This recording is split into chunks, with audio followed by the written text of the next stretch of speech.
네, 일단 그 관객분들 와주셨는데 감독님부터 일단 인사를 할까요? 한번 관객분들한테 쭉 인사 한번 부탁드립니다. 복지시당 감독 정재인입니다.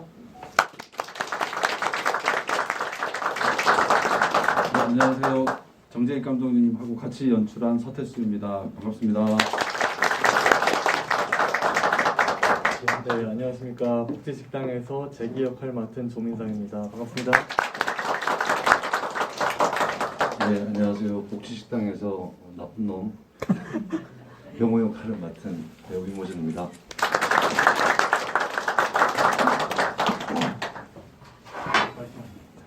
안녕하세요. 복지식당에서 당하는 은주 역의 한태경입니다. 반갑습니다. 귀한 시간 내셔서 저희 영화 봐주셔서 정말 감사드리고요. 복지식당에서 고봉수 역을 맡은 배우 송민영입니다. 저희 관객과에 대한 시간은 한 1시간 정도 이렇게 진행될 예정이고요. 이제 길지 않으니 꼭 이제 좋은 질문들 혹은 감상평들 남겨주시면 소개해드릴 수 있도록 하겠습니다. 일단 제가 몇 가지 질문을 드리고 계속 지금 빗발치고 있는데요. 카톡방이 많이 이제 글 올려주시면 소개해드릴 수 있도록 하겠습니다. 일단 복지식당은 이제 장애인 그리고 그 비장애인으로 구성된 어떤 연출팀이 있는 것인데 저는 영화를 보자마자 어떤 협업으로 이제 영화를 좀 만드셨을까, 뭐 촬영장도 그렇고 뭐 편집 때도 그렇고 뭐 그러할 텐데 두 분 중 한 분께서 좀 어떤 협업으로 영화를 좀 만드셨을지에 대해서 간략하게 소개해 주시면 좋을 것 같습니다. 장애 그 장애 워크샵이다. 영화 만든 워크샵이 있다. 여기다 선생님 감독이 강사를 얻고 난 학대로 처음 만났고 내 내용을 들고 만드니까 선생님이 그 다음 좋다고 하면 영화를 함께 해서 예, 그 워크숍에서 그 스승과 제자로 만나가지고 정 감독님의 이야기를 이제 그 본인의 이야기를 좀 짧은 리포터 형식으로 써오신 게 있는데 그 얘기를 제가 보고 이제 감독님이 영화 제작의 의지가 되게 강하시다는 걸 알고 그러면 같이 제작을 해봅시다 하고 이제 이 작품이 시작됐는데요. 그 우리 프로그래머님께서 말씀하셨듯이 연출자도 그 장애인 비장애인이지만 또 우리 영화에 참여한 스태프들 그 다음에 그 배우분들이 거의 뭐 한 50대 50 굉장히 그 장애인분들의 참여가 많았었고 그래서 우리 영화는 그 공동체 영화라고 이렇게 얘기하고 다니거든요. 그래서 장애인분들이 그 각자 자기 역할에 맞게끔 이렇게 자기의 그 능력만큼 또 자기의 체력이 닿는 만큼 참여해 주셔서 비장애인분들과 장애인분들이 그 프로덕션 단계에서는 굉장히 친밀하게 교류하면서 작업을 했었습니다. 그리고 영화를 보신 분들은 아마 배우님들의 어떤 인상적인 어떤 연기들에 많이 매혹이 됐을 것 같은데요. 예컨대 그 고병호 역할을 맡은 이제 이모정 배우님께서는 이제 어떤 그 멀티플렉스 앱에 보면은 이제 어떤 영화 평들이 많이 올라오는데요. 최근에 배우님께서도 공유해 주셨지만 이제 고병호에 대한 이제 어떤 얘기들이 되게 막 많이 나오는데 뭐 좀 심하게 말하면 저 자리에 가만두면 안 된다 어떤 이런 얘기들이 많이 나온다 그래가지고 배우님의 어떤 연기 내공이 그런 평을 만들어내는 거 아닐까 하는 좀 생각이 들어가지고 되게 좀 고무적인 부분이었는데요. 그 이모진 배우님과 이제 한태경 배우님께서는 작년에 개봉했던 라인크라임이라는 독립영화에서 부부로 나오셨는데 이 작품에서는 거의 뭐 좀 심하게 말하면 철천치 원수가 돼가지고 이렇게 나와가지고 참 인상적이다 그런 부분 그런 생각이 들었고 송민혁 배우님께서는 그 경호라는 캐릭터 자체가 워낙 좀 압도적이고 좀 위압적인 어떤 면이 있지만 되게 약간 기생을 잘하는 약간 옆에서 이렇게 막 알랑방구를 잘 끼는 그런 역할을 너무 감초적으로 잘 이제 연기를 했다 이런 생각이 들었는데 그래서 저는 감독님께 이 배우분들을 어떻게 캐스팅하게 되셨는지에 대해서 좀 여쭙고 싶어가지고 간략하게 한 번씩 찍어서 말씀해 주시면 좋겠습니다. 일단 캐스팅 임상병원은 서천도 감독님 영화에서 독립영화를 많이 있어서 그 영화를 보고 대부분 배우도 그 영화를 보고 캐스팅하게 됐다. 예, 제가 조금 부연 설명드리면 그 조민상 배우는 그 단편 영화 민상이라는 작품이 있었는데 거기 주연으로 출연하셨는데 그 정재익 감독이 그 단편 영화를 저와 함께 봤었거든요. 그래서 정 감독님이 제기 역할을 그 염두에 두고 있을 때 민상 배우의 단편 영화를 보고 난 저 사람을 했으면 좋겠다.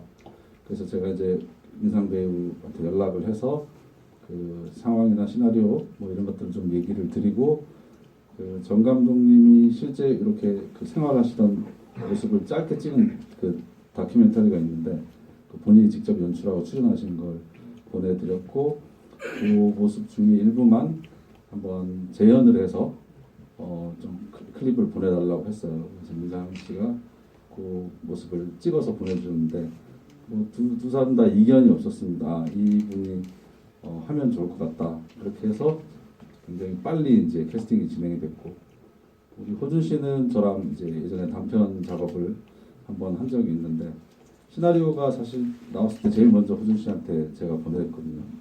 그래서 저는 호준 씨가 제기를 고병호라는 그 인물을 물 것이다 라는 걸 확신하고 보내드렸는데 아니야 다를까 물더라고요.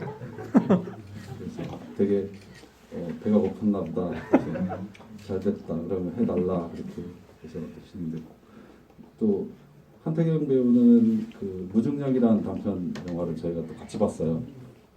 거기에 시각장애인 역할을 하셔가지고 장애 감수성이 분명히 있을 것이다. 장애 영화를 이미 한 경험이 있기 때문에 그리고 장애 가족의 모습으로 나와야 되기 때문에 그런 마음을 좀 이해할 수 있는 배우면 좋겠다 해서 캐스팅했고 우리 또 민혁 배우는 그 이모준 배우의 추천으로 급박하게 진행이 됐는데 또 제주 출신의 배우라 가지고 제주에서 또 활동을 같이 앞으로 하면 좋겠다는 생각과 그 다음에 그 성격이나 이런 게 그 감초 역할 하기에 너무 좋은 배우라서 아무런 그 제약 없이 캐스팅을 했습니다. 그렇군요. 네. 저희 뭐 질문들 많이 올라오고 있는데 약간 차제에 좀 질문을 드리자면 영화가 대부분 자전적인 이야기를 바탕으로 했을 것 같은데 실제 고병호는 어떻게 살고 있나요? 꼴방 한 대 먹이로 가지고 싶다라고 얘기를 하는데 지금 실존 인물을 약간 좀 더 섞어서 하신 걸로 알고 있어요. 오복은 세 명의 인물을 내가 겪은 것도 만들었으나 처음에 내가 병원에 있을 때 실제던 그 사무장이 있다고 자기 번호를 쓰라고. 근데 계속 뭐 갖다 주고 잘라서 나중에 제가 그 번호를 안 쓰니까 화내도 욕을 하면서 아 무서운 소리다. 난 장애인이 이런 장애 처음 봤다. 욕을 엄청 하고 가보라. 그거보다 하고 논문을 한 형님이 있는데 논문 하면 돈 벌 수 있다. 열심히 하면 너도 지금도 돈 벌 했는데 시간이 지나고 지금 내가 정주가 알고 전화 왔더라고. 야 너 중주가 아니었잖아. 아니 정주 형님 나너 중주지 않고 알았다면 아니 섭섭하더라. 그러니까 또 안 되니까 안 된다고 너도 안 되니까 너무 고맙다. 그리고 장애 단체들이 근데 알지만 권력층이 심해요. 비장애하고 똑같이 집안이 동하자면 나는 말도 못하니까 무리를 많이 다. 그러니까 이 사람에 다 얘기도 안 들었습니다. 그러니까 이거 좀 밝히려고 병옥체들 만들면. 제가 정 감독에게 말을 좀 천천히 똑바로 하라고 계속 말씀드려도 본인이 이렇게 기분 좋고 흥분하면 자기 마음대로 얘기를 해요. 그래서 좀 걸러서 들어주시고 세 명 정 감독이 경험한 건 한 서너 사람의 인물이 이렇게 복합적으로 들어가 있고 제가 정 감독님 그 같이 워크숍을 진행할 때 제가 목격한 장애인 사회의 그 좀 좋지 않은 모습들 실제 저도 목격을 하고 굉장히 많이 분노하고 놀랐던 기억이 있는데요. 그런 인물들이 어쩌면 다 이렇게 복합돼서 그 장애인 사회의 좀 상징적인 인물이 나오지 않았나 그런 생각이 듭니다.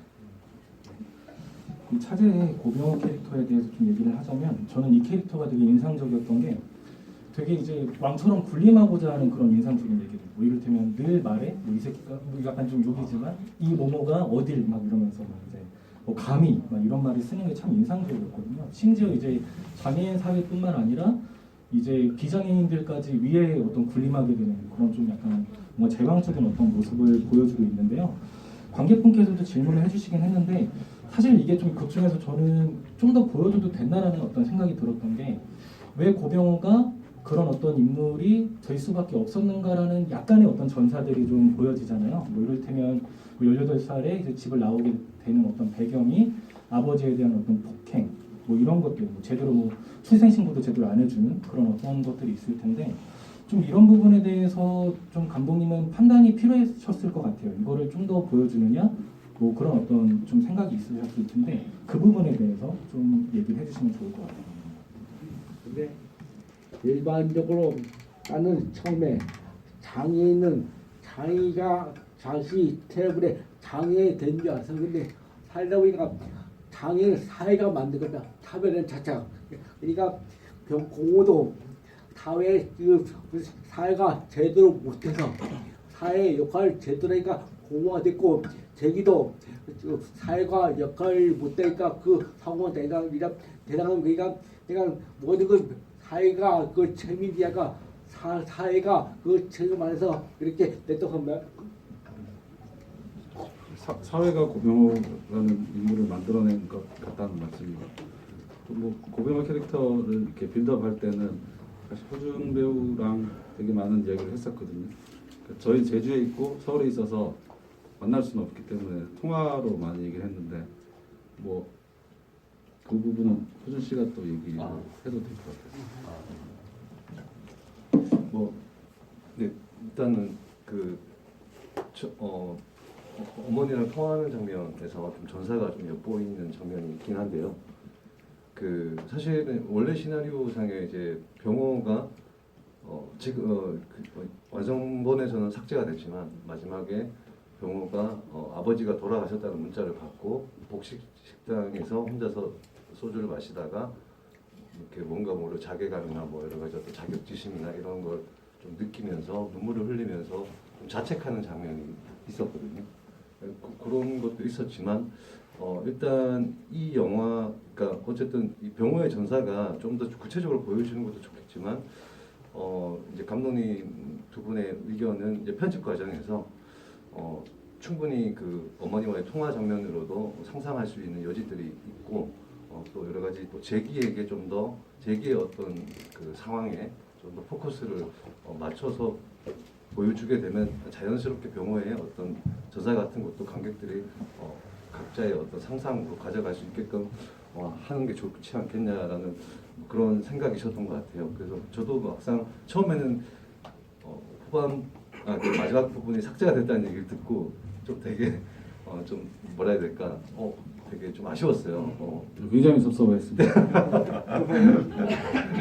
정말 그렇게 해도 되는지 여쭤보기도 했었고 그런데 막상 가편집본을 딱 봤을 때 이게 이렇게 하는 게 더 효과적일 수 있겠구나라고 느꼈었고 저는 되게 만족을 했었던 경험이 있습니다.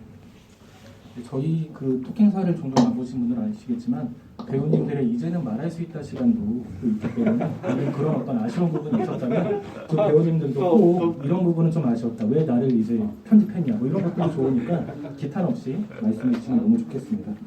어떤 관객분께서는 배우분들 연기 진짜 다 잘하시는 것 같아요라는 어떤 얘기를 주셨는데요. 뭐 고봉수 캐릭터에 대해서 아까 잠깐 설명도 했고 뭐 병호 캐릭터에 대해서도 어느 정도 나온 것 같고 함태경 배우님이 연기한 은주 캐릭터 같은 경우에는 이제 혼자 이제 아이를 키우는 어떤 그런 이슈들도 있고 뭐 그러하고 이제 재기 캐릭터 같은 경우도 어쨌든 비장애인으로서 장애인 연기를 한다는 것도 참 만만치 않은 어떤 일이다라는 좀 생각이 들어가지고 저 송민혁 배우님부터 좀 연기를 좀 이 캐릭터를 진행하면서 이 점은 내가 좀 안고 가야겠다 하는 어떤 주안점 같은 게 있으셨다면 좀 차례대로 말씀 부탁드리겠습니다. 사실 봉수라는 캐릭터는 어쨌든 뭐 2급을 받긴 했지만 이제 오히려 재기가 더 2급을 받았어야 되는 어떤 상황이긴 했지만 근데 재기가 또 5급을 받게 돼서 봉수는 어쨌든 재기에게 어떤 뭐 안타까운 또 좀 도와주고 싶은 마음. 그래서 해줄 수 있는 부분들에 대해서 해주려고 한 거였지만 결국 봉수 역시도 그 병호라는 인물의 어떤 도움이 있었기에 2급을 받았고 또 앞으로 봉수가 살아가기 위해서는 병호의 도움이 또 계속 필요할 거고 그런 어떤 힘을 가진 사람 앞에서 굴복할 수밖에 없던 그 봉수의 입장 때문에 그 마지막에 그 돈을 주워줄 때 주워준다 말고 병호야 봉수 너에 나와라는 한마디 어쩔 수 없이 다 주워주지 못하고 이렇게 떠날 수밖에 없는 게 또 봉수의 어떤 현실이었던 것 같고 사실 여기할 때 다 주워주고 싶었거든요. 제기가 너무 야 봉수 너 내 돈 내놔 하는데 그 옆에서 제가 보고 있는데 너무 짠한 거예요.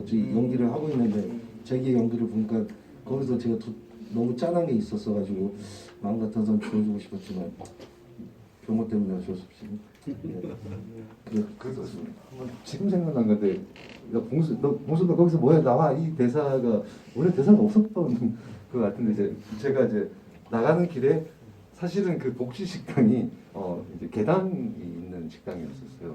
그래서 제가 나가면서 프레임으로 밖으로 나갔을 때 저는 문을 열고 나가려 했는데 문도 잘 안 열렸고 그 상황에서 저는 이렇게 혹시나 카메라에 걸릴까봐 하고 있었는데 뒤를 딱 돌아봤는데 봉수가 막 돈을 줍고 있더라고요. 그래서 순간 저도 모르게 그냥 야 너 뭐야 빨리 문이나 열어 이랬던 거 같아요. 맞아. 그래서 그게 또 이렇게 화면상에 담겼던 것 같고 정말 악인이 되어 어떤 메소드 연기를 펼쳤다라고 생각이 좀 드는 부분이라 너무 재미있는데요.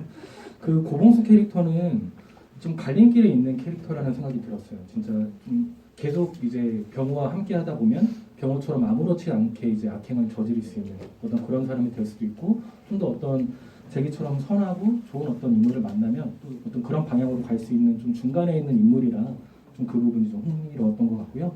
네, 한태경 배우님께서도 좀 말씀 부탁드릴게요.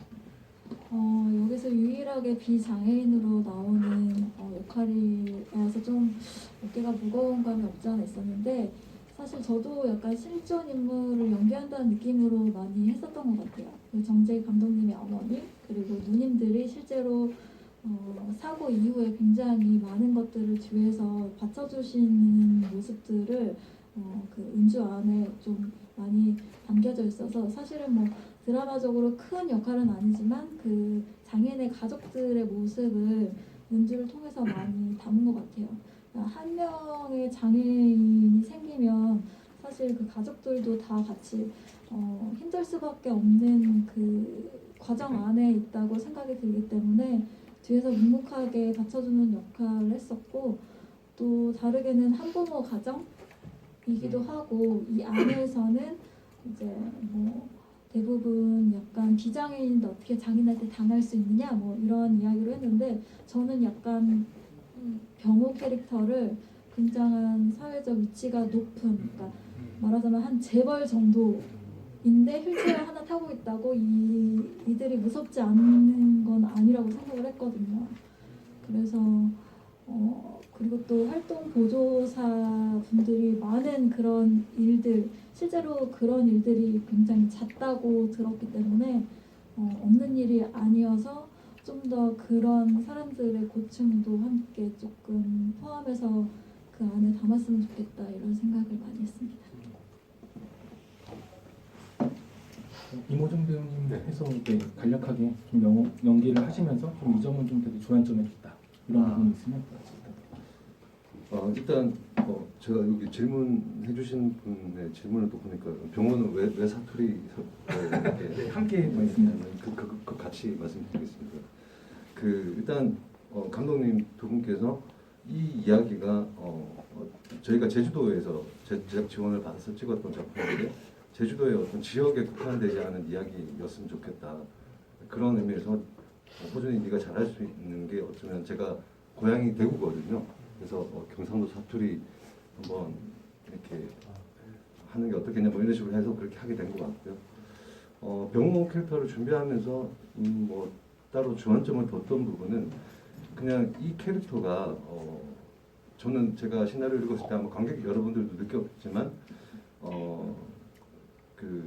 이 병호도 어쩌면 이 모순된 이 사회복지 제도의 어떤 피해자 중에 한 명일 거라고 생각을 했었고 그런 면들이 너무 직접적으로 보여지지는 않더라도 간접적으로 병호가 왜 저렇게 악인이 됐을까에 대해서 한번 좀 생각하실 수 있는 그런 여지를 남길 수 있는 어떤 연기를 해야 되겠다라는 생각을 했었고 그런 부분에 좀 포커스를 맞춰서 준비됐던 것 같습니다. 네, 저는 처음 시나리오를 받았을 때 저 역시도 굉장히 답답함을 느꼈었고요.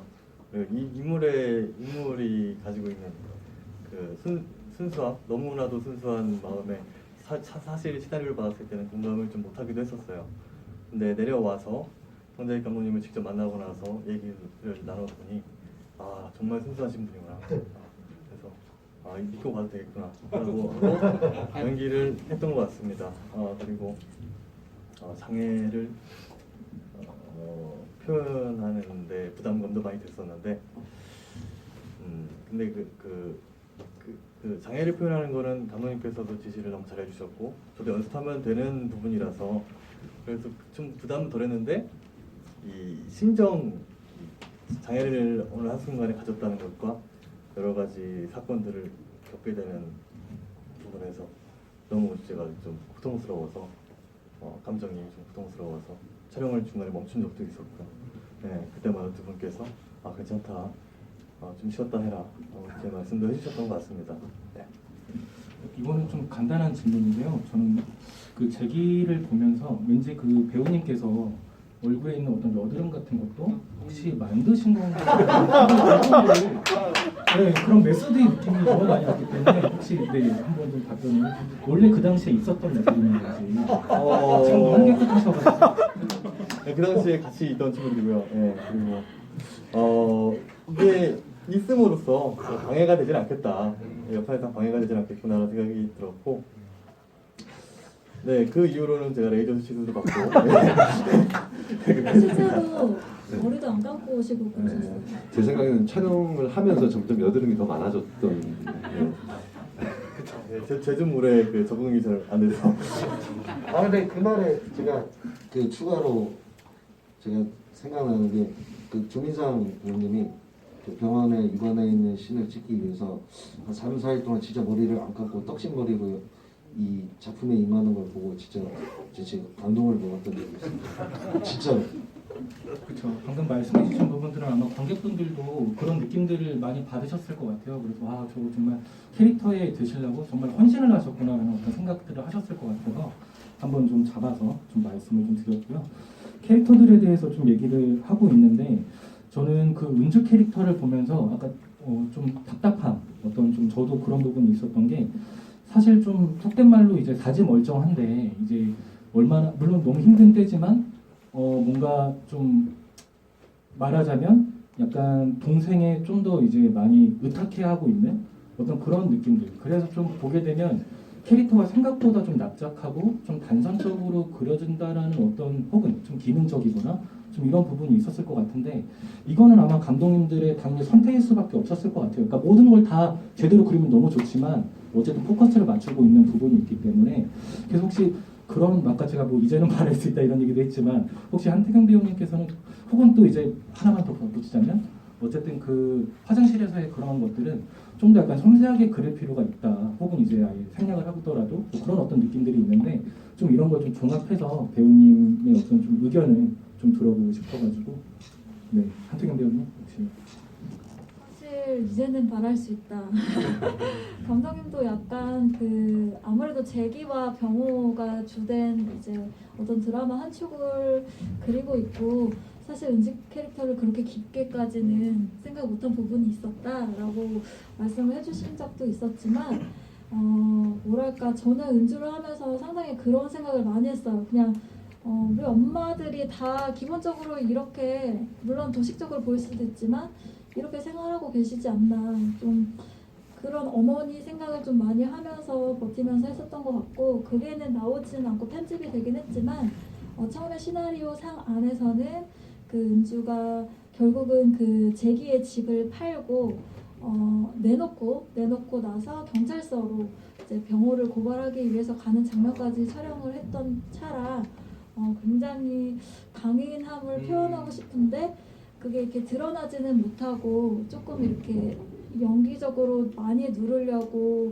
생각을 했었고, 병화의 그런 그 사건이 이후에도 식사하는 그 장면에서도 어떻게 은주는 나가고 싶은 마음이 들었겠지만 또 제기 이야기를 하기에 뭐 어떻게 은주가 좀 선택할 수 있는 부분이 없지 않나 이런 것도 있고, 사실은 누나가 계속 다 도와주고 있는 것처럼 보여지기는 하지만 은주도 사실 부채 의식이 있거든요. 제기 집에서 계속 생활을 해야 하기 때문에 그런 어떤 부채 의식이 있어서 그런 것 때문에 우석이도 있고 여러 가지 면에서 그럴 수밖에 없는 인물이 아닌가 그런 생각으로 계속 임했던 것 같습니다. 네. 뭐 작품에 대한 얘기도 계속 많이 나오고 있는데요. 뭐 최근 장애인 등급 제도가 폐지되고 활동 지원 사업도 모든 장애인이 신청할 수 있는 등 조금씩 변화가 있는 걸로 알고 있는데요. 오늘 영화를 보면서 장애인이 스스로 자립하기에 아직은 많은 노력이 필요하다는 걸 느꼈다 라는 어떤 평을 주신 분이 있어서 소개를 좀 하고요. 그리고 감독님들께 이제 마이크를 좀 넘기면, 저도 이거 인상적인 장면이었는데 중간에 재기가 이제 그 계단 많은 집, 본인의 집에 이제 다다랐을 때, 그때 이제 카메라는 2층으로 이제 카메라를 비춰준 다음에 아래로 내려올 때 선체로 이제 가는 어떤 판타지의 장면이 있어요. 그래서 어떤 관객분께서는 이 장면을 넣으신 이유가 뭐냐, 단도직입적으로 말씀해 주셨는데, 네, 한번 말씀 부탁드릴게요.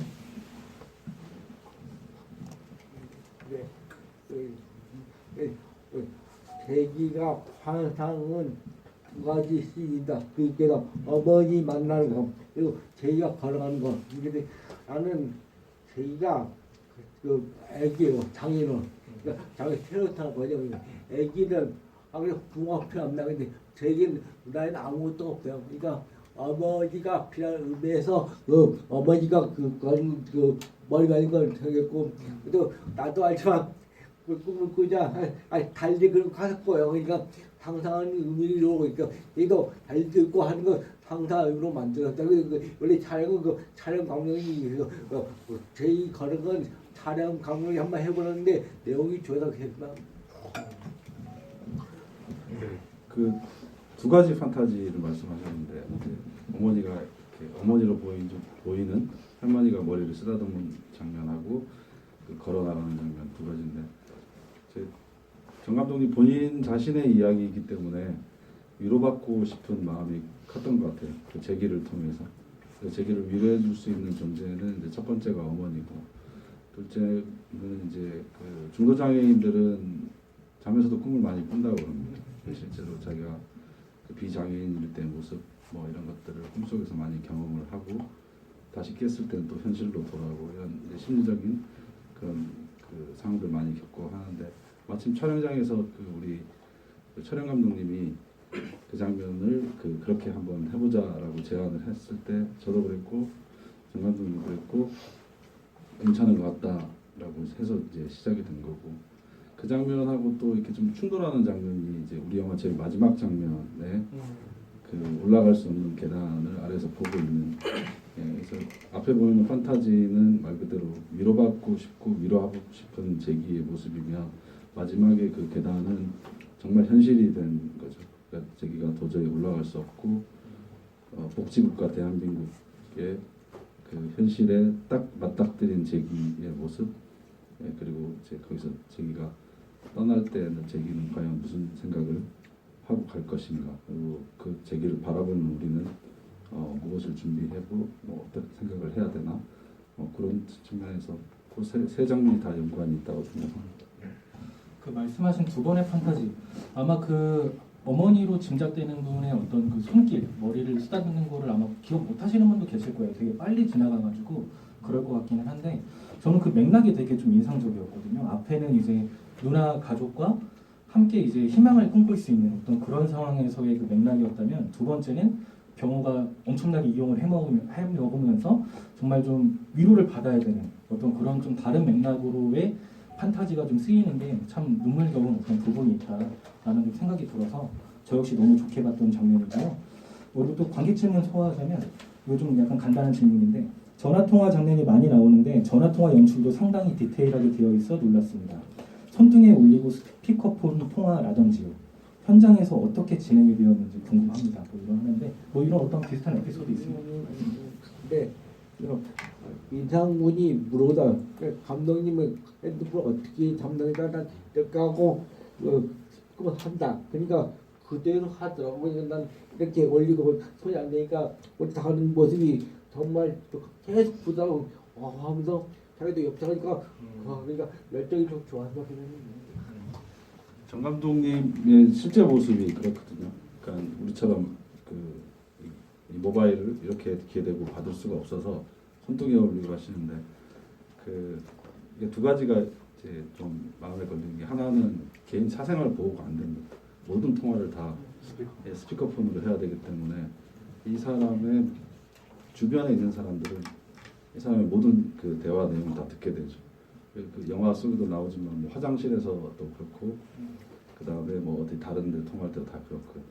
그래서 그런 측면에서 조금 우리가 같이 연출을 할 때 장애인이지만 또 개인 사생활 보호나 또 개인적인 어떤 이런 것들도 다 보호가 안 되는 상태 그런 게 있었고 그 다음에 또 그런 이 통화음이나 이런 것도 녹음을 할 때 우리 지금 사운드 감독님도 계시는데 그걸 사실 후시로도 할 수 있는 내용이었는데 그 현장감이라든지 그다음에 우리 연기자분들이 실제로 그 현실감 있는 연기 상황을 조금 더 몰입할 수 있게끔 현장에서 직접 오디오를 수음을 하면 좋겠다 의견을 주셔가지고 뭐 저희로서는 너무 좋았죠. 실제로 현장에서 통화 내용들을 그 자리에서 다 녹음을 한 게 지금 들으시는 내용 그대로라고 보시면 됩니다. 한 관객분이 이제 영화에 대한 간증을 올려주셨는데요. 복지식당은 칸 국제영화제 황금종려상 수상작이라고 얘기를 해주셨어요. 아마 나다니엘 블레이크를 연기해둔 어떤 평이 아닌가 싶은데 너무 좋은 작품을 만나 감사드립니다. 이런 또 간증이 올라와서 감사합니다. 반갑습니다.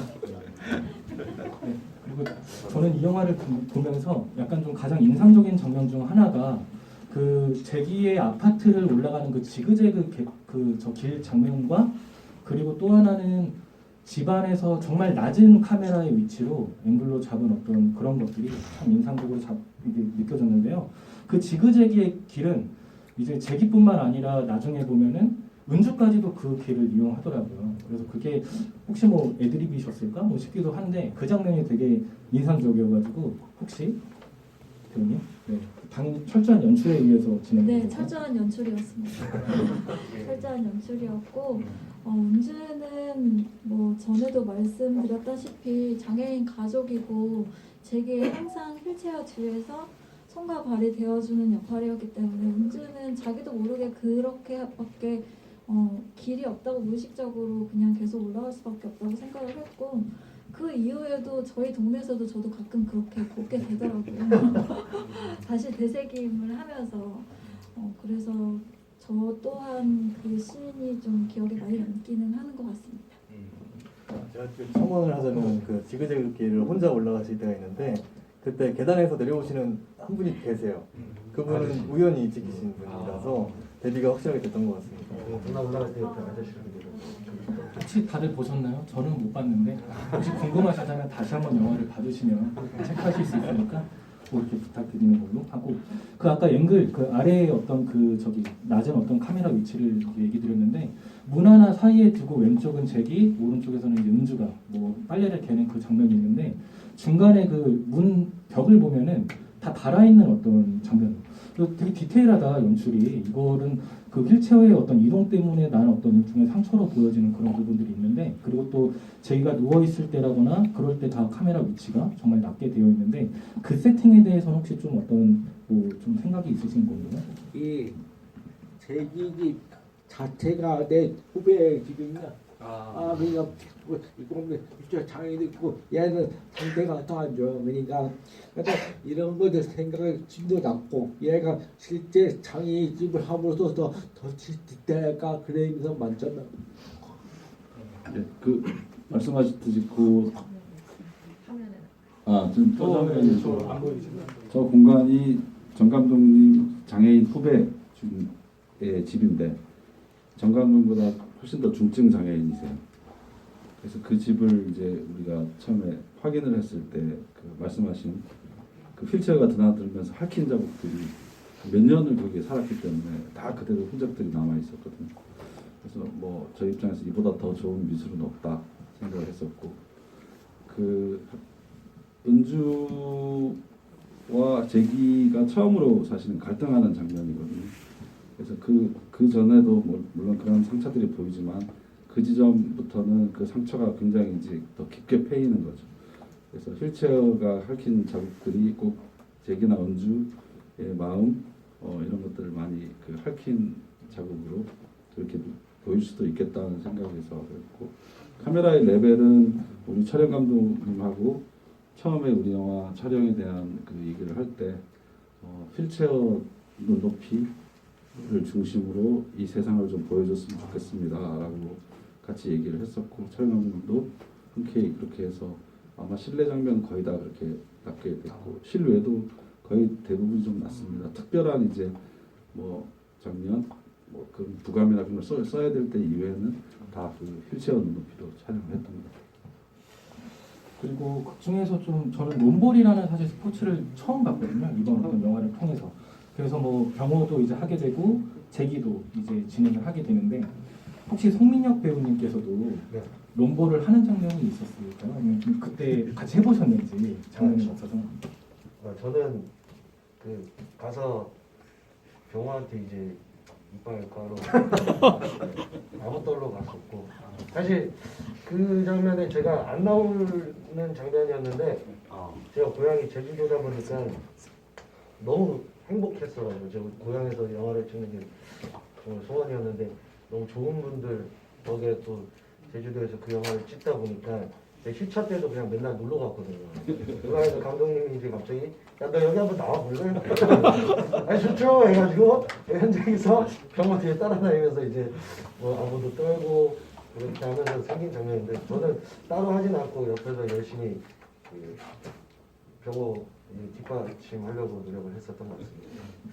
이모준 배우님은 되게 멋들어지게 한 번에 이제 그 딱 잘 아마 좋은 점수를 받은 것 같은데요. 재기도 이제 혼자 있었을 때 그런 어떤 그걸 하는데, 뭐 롬볼을 경험한 거에 대한 어떤 감회라거나 뭐 이런 것들에 대해서 간략하게 말씀해 주면 좋을 것 같아요. 저도 뭐 되게 생소한 스포츠였었고, 근데 그 뭐지, 좀 당구랑 좀 비슷하다고 생각을 해서, 물론 규칙이나 이런 건 다르지만, 근데 실제로 막상 이렇게 연습을 한 2번 해보니까 그렇게 어렵지는 않더라고요. 그러니까 한 번에 이렇게 잘 굴러가고 이렇게 되더라고요. 마치 그 왜 옛날에 그 오징어 게임에서 이렇게 그 구슬치기처럼 그런 느낌이 들어서, 그래서 뭐 또 설명해 주는 씬도 있고 해서 저는 되게 재밌게 촬영을 한 것 같습니다. 내가 원래 너무 선수였나? 원래 3명이 3등이고 그래봐 내가. 근데 이 장군 손이 별로 선수가 없나? 그래서 나도 어쨌든 그 선배가 너무 열심히 해서 아무리 해도 안 되게 하여튼 나는 그 일자리 때문에 갔지 경기 때문에 한 거 아니고, 근데 일자리 안 되게 그만뒀죠. 하여튼 그 선배들 좋은 거야. 내가 그때 저쪽까지 같이 지나고 이 선배들 태워서 그렇게 갔어요. 그리고 이 형님처럼 잘 알고 하여튼 그 선배들 공부하는데 논볼 일단 알는 게 다 중요하다. 이거 정 감독님 하신 게 지금 연기가 아니고요. 실제로 이제 말씀하실 때 이렇게 하는데 막 이렇게 좀 긴장하고 그러면 이렇게 좀 심해지세요. 잠깐 말씀드리면 그 교통사고로 이 지체 장애를 이제 입으신 거죠. 그 척추, 경추 4~5번을 다치셨는데, 이게 이제 후유증으로 언어 장애가 생긴 거거든요.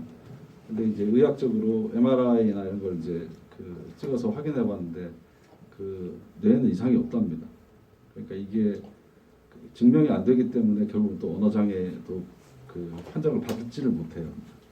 그래서 지금 영화에서 재기가 5급이었잖아요. 정 감독이 5급에서 이제 행정 그 심판 이의 제기를 여러 번 해가지고 겨우 4급이 됐는데 언어 장애를 또 인정을 받게 되면 이제 중복 장애, 복합 장애로 해서 또 중증 장애로 인정을 받을 수는 있는데 결국 MRI 장애도 그게 안 됐어요.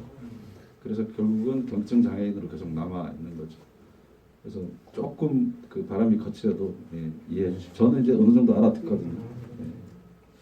근데 이게 행정 심판할 때 행정관이 나한테 그런 말 하더라고. 당신은 언어로 중복장을 받아. 그러니까 마지막에 제기하는 글좀 이걸 딱 읽으려고 하니까 당신 읽지 말고 언어를 다시 받아라. 근데 했는데 MRI 결과 아무 있으니까 결과 증거를 달라. 근데 결과가 어떻게 나와요? 아무도 하니까 그때 포기했나? 네, 그리고 좀 약간 불편할 수 있는 저는 질문을 좀 드리고 싶은데 혹자는 이 작품에 대해서 약간 불행 포르노에 대해 언급을 하는 사람들이 있어요. 그래서 사실 어떤 관객분의 질문과도 좀 상통한 부분인데 저 역시도 봉수가 이제 하게 되는 어떤 그런 일종의 나일론 환자인 건데 그런 어떤 일종의 깨병으로도 이제 2급을 맞게 되고 뭐 이제 누가 보더라도 이제 그 재기는 어떤 이것저것 보더라도 중증으로 될 수 있는 어떤 그런 부분에도 불구하고 그게 이제 진행되지 않거나 그리고 뭐 관객분 질문은 장애인 급수를 판정받았을 때 몸 상태의 경중증과 다르게 판정받는 뭐 경우가 흔한가요? 뭐 이런 질문인 건데 더불어서 뭐 이렇게 대처의 실수라거나 등급 변경을 이제 저희가 연락했을 때 그 상담사의 그 태도는 너무 말도 안 되는 태도인 거잖아요. 그래서 저는 그래서 이게 과연 어떤 비현실적으로 좀 뭔가 그런 어려운 어떤 상황들을 넣어서 그걸로 하여금 뭔가 일종의 불행 포르노로서 기능하는 게 아닌가 뭐 어떤 이런 의혹을 좀 제기하시는 부분도 있는데 이런 부분에 대해서는 좀 어떤 생각을 갖고 계신지 얘기해 주시면 좋을 것 같아요. 근데 제가 말을 잘 못해요. 그러니까 어느 그 공무원이 전화도 그렇게 좋게 안 봅니다. 바보라니까 하기도 화를 못해내.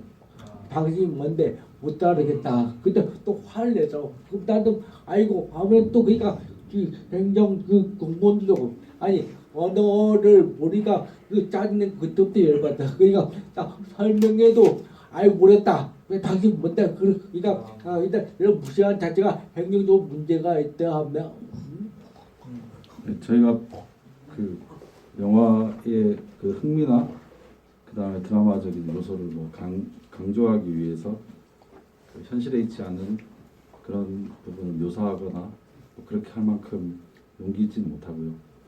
정 감독님 말씀대로 영화 속에 등장하는 모든 거의 대부분의 사건은 현실에 존재하는 사건이었고 그 상담원의 통화라든지 그런 공무원들의 뭐 이런 어떤 그 행동이나 뭐 이런 것들이 영화 속에 나온 것과 거의 유사합니다. 그리고 우리 영화가 이제 그런 오해를 받을 수 있다는 생각도 애초부터 했었거든요. 그럼에도 불구하고 이 영화를 완성해야 되는 이유는 이게 한 사람의 외침이에요. 단 한 사람이 처음에 장애 등급을 내 몸에 맞지 않게 받음으로 해서 이 다음부터 어떻게 이 상황이 심각해지는지 이런 것들을 다 목격을 해야 된다는 생각이 들었고 그러면 이게 한 사람이 감당할 수 있는 문제인가 그렇지 않다고 보였거든요. 제도와 그다음 사회의 어떤 전반적인 그 장애 인식에 대한 문제, 장애 감수성에 대한 문제, 뭐 이런 것들이 조금 이제 비장애인뿐만 아니라 장애인 내부에서도 조금 더 개선돼야 될 것들이 많다는 생각이 들어서 한 것이니까 영화 전체에서 우리가 얘기하고자 하는 주제나 그 이야기들 이것들이 조금 더 집중해 주시면 물론 그런 그 표현이나 이런 거에서 조금 미숙하고 직설적이고 뭐 그런 건 있는 건 확실합니다. 그거는 뭐 저희가 이제 첫 데뷔작이고요. 예, 좀 연출이 미숙하다고 저도 생각을 하는데 사실 그 부분보다 영화 전체에서 우리가 느껴지는 게 무엇인지 그런 것들을 좀 봐주시면 좋다고 생각드네요. 사실 이렇게 작은 어떤 그 규모, 저인력의 어떤 영화들은 아까 감독님께서 얘기하셨지만 배우님들이 막 스텝으로도 기용이 되고 정말 같이 영화를 만들어가는 어떤 경우들이 많은데 이 영화야말로 정말 좀 공동 연출, 정말 배우님과도 함께 다 공동 연출한 작품이 아닌가라는 좀 생각이 드는데 그런 면에서 그 배우님들께서 이 작품을 끝내고 났을 때 좀 뭐 이 작품에 대한 소회라거나 약간 막 달라진 어떤 마음가짐 이런 것들을 스스로 느껴주신 부분들이 있을 것 같아요. 그래서 혹시 제기 역할 해주신 조민상 배우님부터 그런 부분에 대해서 좀 말씀해 주시면 좋을 것 같습니다. 다른 GV위원장한테도 몇 번 얘기한 적이 있었는데요. 저는 이 촬영 전까지 제가 장애인을 차별한다든가 아니면 뭐 혐오한다든가 이런 생각을 하고 살지는 않았었는데요. 근데 이제 촬영 끝나고 나서 보면은 제가 그 동정하고 있던 건 맞는 것 같아요. 제가 장애인을 보면 무조건 도와야 되고 저보다 힘든 존재고 이렇게 생각을 하면 동등하게 바라보지 못했던 마음이었던 것 같습니다. 그래서 이 촬영이 끝나고 나서 스태프분들, 감독님들과 지내면서 마음이 많이 달라진 것 같아요. 좋은 경험이었던 것 같습니다. 네. 저는 뭐 시나리오 처음 읽었을 때는 이런 현실이 현재 존재하고 있다는 게 너무 충격적으로 다가와서 내가 이 영화를 좀 이제 찍고 난 뒤에 이제 완성하고 나면 뭔가 저도 좀 이 장애인과 비장애인의 어떤 그 장애인의 고충이나 이런 것들에 대해서 조금은 내가 좀 더 좀 알게 되고 그래서 좀 더 공감할 수 있는 여지가 생기지 않을까 했는데 저는 막상 끝나고 나니까 공감을 할 수 없는 입장인 것 같더라고요. 네, 왜냐하면 저는 장애를 가져본 적도 없고 또 그런 사람들을 뭐 이렇게 다큐멘터리나 뭐 이런 데서 봐도 그냥 그 감정만 느끼는 것이 내가 실제 그 사람들이 뭐라 될까 얼마나 그 힘든 어떤 깊이를 내가 어떻게 그거를 단지 그 작품 하나에 한번 같이 작업을 했다는 이유 하나만으로 내가 판단을 할 수 없을 것 같아서 야 이게 그러면 내가 이 영화를 찍고 난 뒤에 내가 얻은 게 뭘까? 라는 생각을 했을 때 그냥 그런 생각을 했었어요. 그냥 어쨌든 내가 이 장애인의 현실에 대해서 조금은 이제 알기 시작했고 관심을 가지기 시작했다는 생각이 들었었고 그게 어쩌면 하나의 또 변화가 아닐까라고 생각해서 물론 관객 여러분들도 저같이 좀 이렇게 그런 변화를 좀 가지고 우리 영화를 봐주시고 많이 좀 얘기를 해주시면 감사하겠습니다.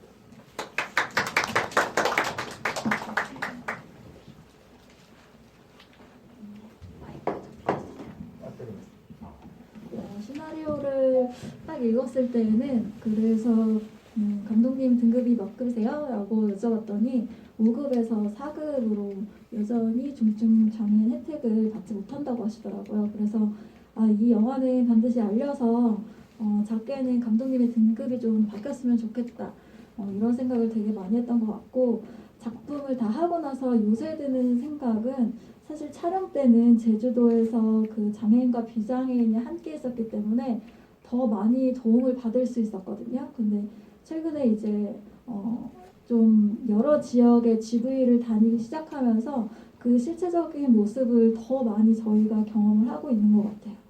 KTX를 또 예매를 해야 할 때, 그리고 숙소도 감독님이 직접 휠체어라고 얘기하는데 술 취했냐고 계속 주인이 그러셔서 전달이 안 되는 부분, 그리고 이제 장콜이 서울 지역에서는 등급이 안 되시기 때문에 부를 수가 없어서 택시 같은 걸 부르려고 해도 휠체어를 실으면 택시가 훼손이 되기 때문에 승차 거부 등등, 저희 커피숍을 갈 때에도 턱이 있는지 2층이 아닌지부터 해서 커다랗게 이걸 어떻게 하기보다는 저희가 함께 요새는 조금 더 많이 경험을 하고 있어서 이런 거구나라고 다시 한번 깨닫고 있는 요즘인 것 같습니다.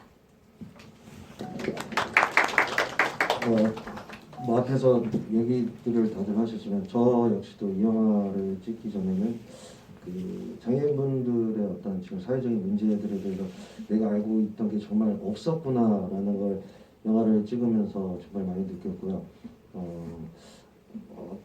그 제주도가 그래도 복지가 좀 낫다고 하는데 저희가 그 최근에 서귀포에 이제 시사회를 갔을 때 감독님 두 분이랑 저랑 이제 서귀포 시사회를 갔다가 끝나고 나와서 이제 제주시로 넘어오기 위해서 장애인 콜택시를 불렀는데 그때가 이제 주말 9시 이후에는 복지가 좋다는 제주도조차도 그 시간에 장애인 콜택시를 운영하시는 분이 딱 한 분밖에 안 계신다고 하더라고요. 그래서 그 많은 장애인분들을 케어하기 위한 택시가 한 대밖에 없어서 저희가 예약이 자꾸 밀리면서 3시간 동안 감독님 두 분이랑 저랑 그 저희 PD님이랑 해서 길 한복판에서 막걸리 마시면서 장애인 콜택시를 3시간을 기다린 적이 있었거든요.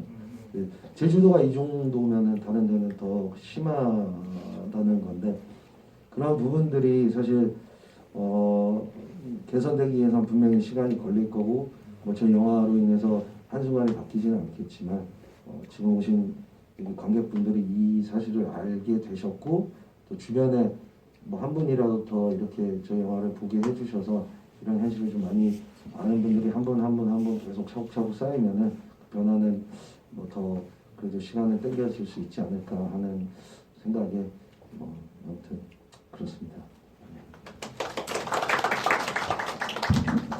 거의 이제 끝을 다다르고 있는데요. 한 관객분의 이제 얘기를 좀 전하고 싶은데 박경석, 고장샘 등 많은 분들이 수십 년간 싸우고 계신데 세상은 여전히 기다리라고 하고 있습니다. 도가니 책과 영화가 장애인 시설 내 성폭력에 대한 관심과 관련 제도 개선에 큰 성과를 거두었듯이 이 영화를 많은 분들이 보셔서 세상이 좀 더 빨리 바뀌었으면 좋겠습니다.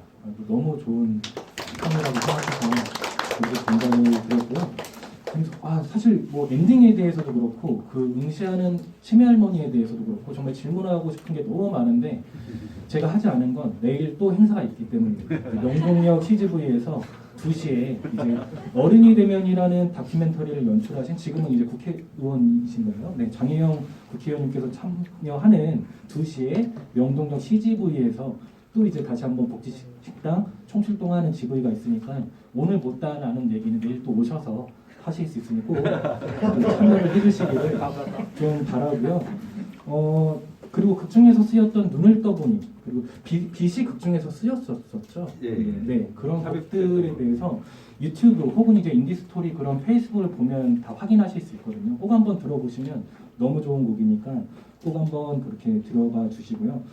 최근에 그 양궁의 여성 양궁의 이제 세계 1위를 하셨던 이제 안산 씨께서 이제 전국장애인 차별철폐연대를 이제 지지를 하면서 후원을 하면서 비장애인이 불편함을 감수하는 게 당연한 세상이 오길 바랍니다라는 얘기를 했는데 저는 너무 맞는 얘기라고 생각하고 이 점에 대해서 꼭 한번 이 영화 더불어서 많이 한번 생각해봐 주시기를 너무 바라면서요. 이제 끝을 내야 될 것 같은데요.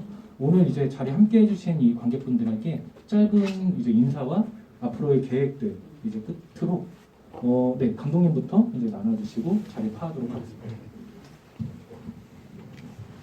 나는 이 영화를 보고 다른 하나입니다. 이 영화를 보고 한 가지만 장애인 한 가지만 생각할 말이죠. 두 번 생각 어렵지 않다. 한마디 장애인이 어렵다. 한 가지만 알면은 이 두 가지 어렵니까 한 가지만 제대로 알고 가면 되기를 바란다.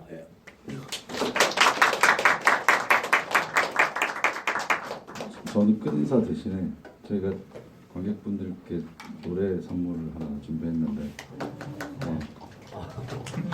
어떻게 한마디 하고 짧게 해주실까요? 어떻게 할까요? 노래로 노래를 대체하는 좋습니다. 거죠. 네.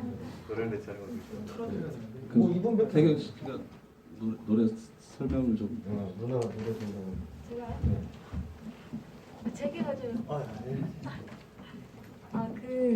약간 한상 씬이 나오기 전에 제기와 함께 집 할까 하면서 휠체어를 처음에 타는 순간에 같이 걸어오면서 집까지 들어갈 때 OST 음악이 깔리는데요.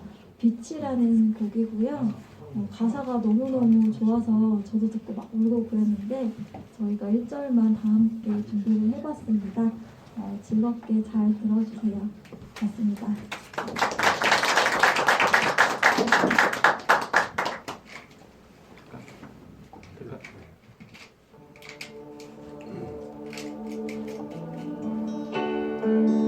우린 어떤 빛을 보았지 저 멀리 아름답게 반짝이던 빛 우리는 알 수가 없는 반짝거림을 따라 여기에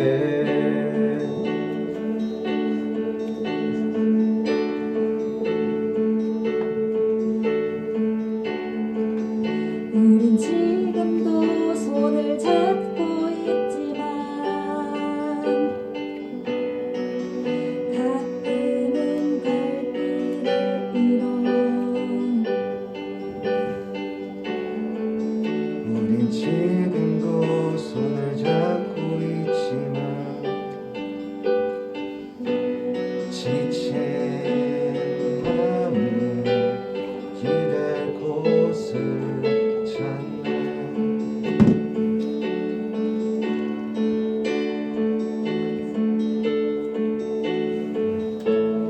또 반짝이는 빛이 보이면 우리는 그 빛을 쫓아야지 어둠은 어두워 보이지 않기에 우리는 그 빛을 따르네